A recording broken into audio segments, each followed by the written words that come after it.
Terkadang ada gangguan di lapas juga. Dikemukakan Ketua Pengadilan Negeri Kayu Agung, Edi Daulata, selain pandemi COVID-19, Pengadilan Negeri Kayu Agung yang menaungi Kabupaten Ogan Ilir dan Oki melaksanakan persidangan secara online.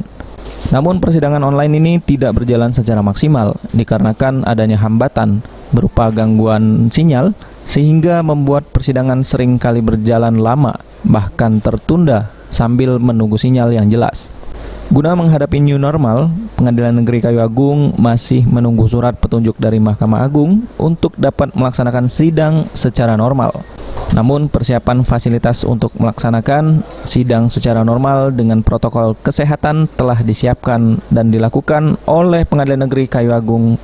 Terkadang ada gangguan, di lapas juga terkadang ada gangguan, bahkan di PN juga terkadang juga ada gangguan. Jadi memang membutuhkan waktu yang lebih panjang untuk menjalankan persidangan secara online ini. Ahmad Romawi, PAL TV.